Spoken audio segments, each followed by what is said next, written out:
सुबह के 6 बज गए, बहू अभी तक उठी नहीं है लगता है। जब उठेगी तब बताऊंगी उसे।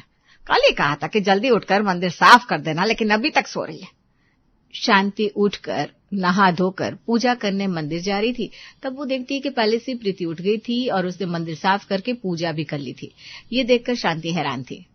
अरे बहू, तूने इतनी जल्दी उठकर सुबह पूजा भी कर ली? हाँ मम्मी जी, मेरी तो शुरू से ही आदत है, सुबह जल्दी उठकर सबसे पहले पूजा पाठ करनी है, उसके बाद ही कोई दूसरा काम होना चाहिए। फिर तो अच्छी बात है। ठीक है, अब मैं सबके लिए नाश्ता बना देती हूँ। प्रीति नाश्ता बनाने वहां से चली जाती है। शांति हैरानी से देखती है। कोई बहू परफेक्ट नहीं हो सकती। उसके बाद शांति पूजा कर लेती है और वो डाइनिंग टेबल पर नाश्ता करने बैठ जाती है। तभी आवाज लगाकर प्रीति को कहती है, अरे बहू, अब जल्दी से खाना ले भी आ, कब तक इस तरह खाने का इंतजार करना होगा। शांति डाइनिंग टेबल से प्रीति को खाने के लिए आवाज लगाती है। इन बहुओं को भी ना कोई काम टाइम से नहीं करना होता। अरे थोड़ी शांति भी रखो भाग्यवान, खाना बस आ रहा होगा, तुम्हारी कोई रेल नहीं निकली जा रही है। अरे फिर भी इतनी देर नहीं होनी चाहिए ना। तुम्हें डाइनिंग टेबल पर आकर बैठे हुए 1 मिनट भी नहीं हुआ अभी। लीजिए, खाना आ गया है। प्रीति खाना लेकर आती है और सब कुछ सर्व करती है। तब घर के बाकी सदस्य भी खाना खाने आ जाते हैं। खुशबू तो बहुत अच्छी आ रही है, लगता है खाना बहुत ही टेस्टी बना होगा। हाँ, भाभी के हाथ में तो जादू है। वो तो खाना खाकर ही पता चलेगा। सब खाना खाना शुरू करते हैं। खाना वाकई बहुत स्वादिष्ट बना था। खाना खाकर शांति मन में सोचती है, खाना तो सच में बहुत स्वादिष्ट बना है, अब तो मैं ऐसे कुछ कह भी नहीं सकती। खाना तो बहुत लाजवाब बना है। हाँ बिल्कुल। उसके बाद सभी नाश्ता करके अपने अपने काम पर चले जाते हैं। अगले दिन सुबह, बेटा तुम जल्दी से घर की साफ सफाई कर लो और उसके बाद कुछ कपड़े, लेकिन उन्हें हाथ से ही धोना है, उन्हें धोकर सुखा देना, मुझे शाम को ही कपड़े चाहिए। जी ठीक है मम्मी जी। लेकिन याद रहे, सारा काम 3-4 घंटे में ही हो जाना चाहिए, उसके बाद हमें बाजार भी जाना है, देरी नहीं होनी चाहिए। जी मम्मी जी, आप चिंता मत कीजिए, सारा काम टाइम पर हो जाएगा। इतना कहकर शांति आराम से बैठकर टीवी देखने लगती है। ऐसे कैसे टाइम पर हो जाएगा, अभी तो किचन भी साफ करना है, उसके बाद घर की साफ सफाई करने में भी टाइम लगेगा, उसके बाद कपड़े भी धोना है, मजा आएगा अब तो। वहीं दूसरी तरफ प्रीति सबसे पहले रसोई साफ करती है, उसके बाद घर का सारा काम करती है। घर को एकदम चमका दूंगी, वैसे भी घर चमकता हुआ ही अच्छा लगता है। प्रीति घर को साफ करती है और उसके बाद वहीं दूसरी तरफ वो जब कपड़े धो रही थी तो देखती है कपड़ों पर कुछ पीले दाग लगे हुए थे।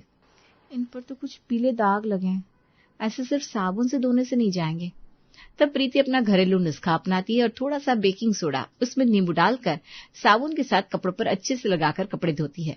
कपड़े धोकर वो छत पर सुखाने गई, तब शांति गुस्से में उसे आवाज लगाती है, अरे प्रीति बहू कहाँ चली गई, जरा इधर आ जल्दी। शांति की आवाज लगाने पर प्रीति जीने से उतरकर नीचे आती है। क्या हुआ मम्मी जी? तूने अब तक काम खत्म नहीं किया, मैंने तुझे कहा था कि शाम से पहले काम खत्म कर लियो, लेकिन नहीं।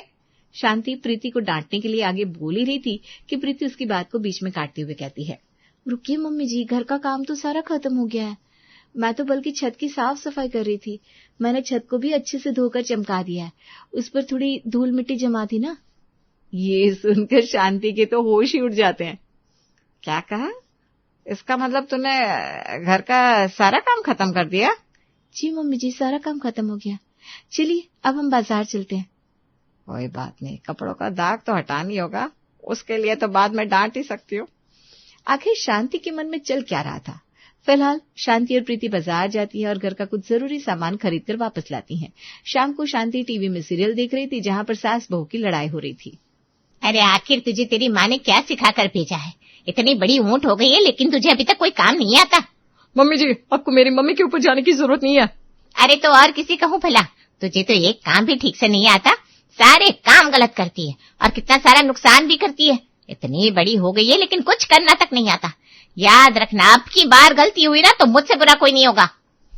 टीवी में ऐसा देखकर अब शांति के अंदर और जोश आ जाता है और वो खुद से कहती है, देखो तो जरा, हर जगह सास का दबदबा होता है और मुझे देखो, मैं अपनी बहू को कुछ कह ही नहीं पा रही हूँ। इसने भी अपनी बहू को कितने रौब से डांटा। मैं अभी जाती हूँ और अपनी बहू को फटकार लगा कर आती हूँ। अगर वो भी अभी टीवी देख रही होगी तो कपड़ों की और इसकी डांट मिलाकर 2 गुना और मजा आ जाएगा। हाय हाय हाय। शांति अपनी सास होने का रौब दिखाना चाहती थी। अब शांति इस फिराद में प्रीति के कमरे में जाती है। उसे लगा था प्रीति तो टीवी देख रही होगी, लेकिन प्रीति तो आराम से कपड़ों को आयरन कर रही थी। शांति को वहां देखकर, अरे मम्मी जी, आप कहिए, क्या बात है? कुछ नहीं बेटा, बस मैं अपनी साड़ी देखने के लिए आई थी। मेरी साड़ी पर दाग। शांति आगे कुछ बोलती उससे पहले प्रीति शांति की साड़ी उसे दिखाते हुए कहती है, देखिए मम्मी जी, आपकी साड़ी एकदम नई जैसी हो गई है। मैंने इसके ऊपर जो पीला दाग लगा हुआ था ना, उसे एकदम साफ कर दिया। ये देखकर शांति के होश उड़ जाते हैं। आखिर एक और मौका अपनी बहू को डांटने का उसके हाथ से फिसलता हुआ नजर आ रहा था। क्या कहा? ये दाग मिट गया, लेकिन कैसे? मम्मी जी, मुझे हर चीज की नॉलेज है। मेरी मम्मी ने ये ट्रिक मुझे बताई थी। मैंने बेकिंग सोडा और नींबू की मदद से इस जिद्दी दाग को 1 मिनट में हटा दिया। मैं जो काम नहीं कर सकी, इसने तो वो काम भी कर दिखाया। ये तो कुछ ज्यादा ही होशियार बहू निकली। इतना सोचकर शांति वहां से चली जाती है और अगले दिन सुबह नाश्ता करने के बाद वो अपनी पड़ोसन से मिलने जाती है। अरे शांति बहन, आओ आओ, तुमने तो हमें बहुत दिनों बाद दर्शन दिए। आखिर कहाँ गायब रहती हो? बहू के आने के बाद तो घर में ही रहने लगी हो, हमें शक्ल दिखाना भी बंद कर दिया। अरे ऐसा कुछ नहीं, अब बहू का आए कितने दिन हुआ है, थोड़ा बहुत काम भी हो जाता है, मेहमान भी आ रहे थे, बस इसलिए टाइम नहीं मिला। तुम बताओ और क्या चल रहा है? बस यहाँ भी बढ़िया चल रहा है। तुम रुको, मैं भी तुम्हारे लिए चाय बनवाती हूँ। शीला अपनी बहू को आवाज लगाती है, अरे बहू, जरा इधर आना तो। अंदर से शीला की बहू नेहा आती है। जी कहिए मम्मी जी। अरे क्या कहिए, शांति आई है। तुम्हें ध्यान नहीं रहता घर में कोई मेहमान आया हो तो उसे चाय पानी दिया जाता है? कुछ तो सिखाया होगा तेरी माँ ने। माफ करना मम्मी जी, मैं जरा छत पर कपड़े धो रही थी, इसलिए मुझे पता नहीं चला। अरे देखो जरा इन्हें, अब तक इनका काम भी खत्म नहीं हुआ, पता नहीं कितने धीरे धीरे काम करती है। मम्मी जी, मैं पहले नाश्ता बनाकर ले आती हूँ। नेहा वहां से चली जाती है और जब शांति शीला को अपनी बहू को इस तरह डांटते हुए देखती है तो मन में सोचती है, इसका सही है। देखो तो जरा कैसे एकदम सास होने का रोल कितने अच्छे से निभा रही है। बहू के ऊपर पूरा कंट्रोल है। और मुझे देखो, आज तक अपनी बहू को एक डायलॉग नहीं मार सकी। कुछ तो सिखाया होगा तेरी माँ ने, तब बोलूंगी मैं। कैसे सास बनेगी रे तू शांति। उसके बाद दोनों बातचीत करती हैं और नेहा वहां पर चाय नाश्ता बनाकर लाती है। नेहा ने चाय के साथ पकोड़े बनाए थे और जब शीला पकोड़े खाती है तो उसमें नमक थोड़ा ज्यादा था, जिसकी वजह से वो नेहा को दोबारा डांटती है। काम पर बिल्कुल ध्यान नहीं रहता, पकोड़े में कितना नमक है? माफ करना मम्मी जी। ऐसा नजारा देखकर शांति के मन में और इच्छा हो जाती है कि वो भी अपनी बहू के सामने एक सास होने का रूप दिखा सके। उसके बाद शांति घर आती है। रात को जब प्रीति 8 बजे तक घर वापस नहीं आती तो शांति बड़ी खुशी से उसके आने का इंतजार कर रही थी। आज मिला ना अच्छा मौका। आखिर कब तक बचकर जाती मेरे हाथ से? 8 बजने वाले हैं और अब तक घर वापस नहीं आई।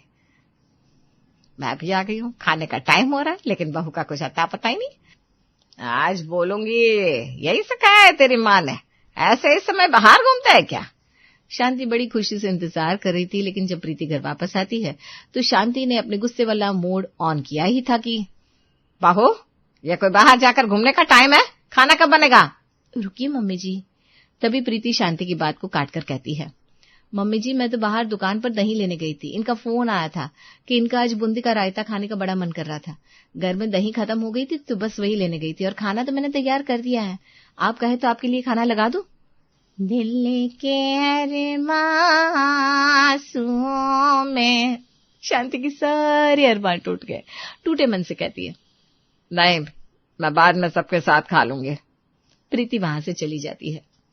समझ में नहीं आ रहा अपना फेवरेट डायलॉग मैं कब बोलूंगी। मेरे दिल के सारे अरमां आंसुओं में बह गए। लेकिन मैं ऐसे हार नहीं मान सकती। अगर बहुत सारे आसान काम कर रही है तो मैं इससे मुश्किल काम दूंगी। एक दिन यश अपनी फाइल ढूंढ रहा था। भाभी, मुझे वो मेरी ब्लू वाली फाइल नहीं मिल रही है। अच्छा रुको, मैं भी लेकर आती हूँ।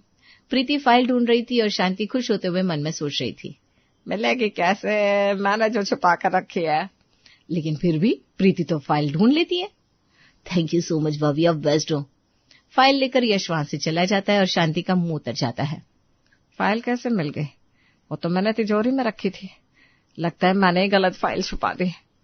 अब अगले दिन शाम को शांति कुछ कांच के बर्तन टेबल पर रखकर सोफे पर आराम से बैठी थी और वो प्रीति को बुलाती है। जी मम्मी जी। बेटा, तुम्हें ये सारे कांच के बर्तन एक साथ उठाकर रसोई में लेकर जाना है, लेकिन ध्यान रहे एक भी बर्तन टूटना नहीं चाहिए। ठीक है मम्मी जी, मैं बारी बारी सारे बर्तन रख देती हूँ। नहीं नहीं, यहीं पर तुम फंस रही हो। शर्त यही है कि तुम्हें सारे बर्तन एक साथ उठाकर लेकर जाने होंगे, कुछ हाथ में और कुछ सिर पर रखकर। ये बात प्रीति को बहुत अजीब लगती है। लेकिन मम्मी जी ये कुछ अजीब नहीं है, भला मुझे ऐसे क्यों करना होगा जब मैं 2-3 बार चक्कर लगाकर सारे बर्तन बारी बारी ले जाकर भी तो रसोई में रख सकती हूँ ना। अरे भाई, ये हमारे घर में रिवाज है जो हर बहू को उसका बैलेंस चेक करने के लिए करना पड़ता है। लेकिन इसमें बैलेंस कैसे पता चलेगा, मतलब बैंक बैलेंस? अरे बेटा, बैंक का बैलेंस नहीं, तुम्हारा बैलेंस। तुम बर्तनों को कैसे बैलेंस करोगी? ओह मम्मी जी, मैं तो मजाक कर रही थी। मैं समझ गई आपकी बात।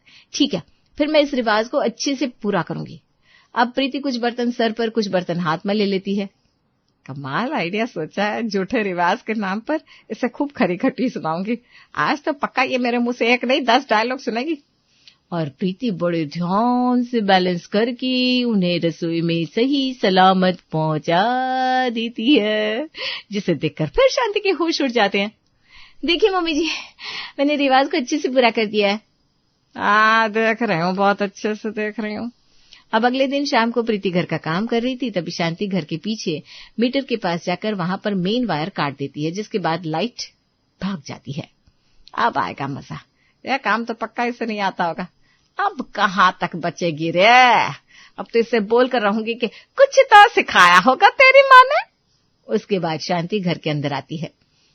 अरे बेटा, सबके घर की लाइट आ रही है, हमारे घर की लाइट कैसे चली गई? पता नहीं मम्मी जी, मुझे भी कुछ समझ में नहीं आ रहा। चलो एक बार मीटर जाकर चेक करते हैं। उसके बाद दोनों मीटर के पास जाती हैं और कटा हुआ तार देखकर शांति कहती है, मुझे तो लग रहा है कि हमारे मीटर में ही कमी है। हाँ, लगता तो मुझे भी वही है। मैं देखती हूँ मम्मी जी। देखो देखो, तुम्हें देखने के बाद भी कुछ समझ में नहीं आएगा इसमें तो। अब ये सब सोच के शांति खुश हो रही थी कि तभी पता चल गया मेन वायर ही कट हो रखी है मम्मी जी, इसीलिए ऐसा हुआ है। तभी तो मैं सोचू सबकी बिजली आ रही है और हमारी लाइट क्यों चली गई। अच्छा, लेकिन तुम्हें तो इसे फिक्स करना आता नहीं होगा क्या? तुम्हें यही शांति अपना ड्रीम डायलॉग बोलने वाली थी कि प्रीति फिर से रोकते हुए कहती है, ऐसे कैसे मम्मी जी, मुझे तो सब काम अच्छे से आते हैं। अभी आप देखिए मैं कैसे इन वायर को फिक्स कर देती हूँ। उसके बाद प्रीति उन वायर को भी फिक्स कर देती है, जिसके बाद लाइट आ जाती है और फिर से शांति के अरमान बह जाते हैं। अब शांति गुस्से में थी और उसने चैलेंज को बहुत ज्यादा सीरियसली ले लिया था। कुछ तो ऐसा जरूर करके रहूंगी जो इस बहू को नहीं आता होगा। अगले दिन शाम को उनके घर के बाहर गाड़ी खड़ी थी, तब शांति प्रीति को घर के बाहर बुलाती है। लो बेटा, गाड़ी की चाबी। तुम जरा इस गाड़ी को दूसरी तरफ पार्क कर दो। क्यों मम्मी जी, गाड़ी तो ठीक खड़ी है। हाँ बेटा, अब तो बुरी फंसे। मम्मी जी, गाड़ी क्यों हटानी है? नहीं बेटा, गाड़ी को हटाना पड़ेगा क्योंकि ये बिल्कुल बीचों बीच है, इसे बस थोड़ा सा हटाकर पीछे करना है। लेकिन मम्मी जी। अरे लेकिन छोड़ो, जरा जल्दी करो। चलो गाड़ी में बैठो, जल्दी करो। शांति जबरदस्ती प्रीति को गाड़ी में बिठा देती है। अब आएगा मजा। गाड़ी चला नहीं पाएगी और गाड़ी में थोड़ा भी कुछ लग गया तो मैं इसे अच्छी तरह सुनाऊंगी। अभी प्रीति घबराते हुए गाड़ी चला रही थी, लेकिन वो बड़ी ही सावधानी के साथ गाड़ी को अच्छे से पार्क कर देती है। गाड़ी पार्क करने के बाद प्रीति खुश होते हुए गाड़ी से उतर कर आती है। अब ठीक है ना मम्मी जी, अब तो मैंने गाड़ी को साइड लगा दिया है। भगवान, मेरे तो सच में करम फूट गए।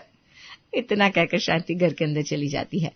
प्रीति मन में सोचती है, अरे मम्मी जी को क्या हो गया, इतना अच्छा काम किया फिर भी ऐसा कहा कि उनके कर्म फूट गए।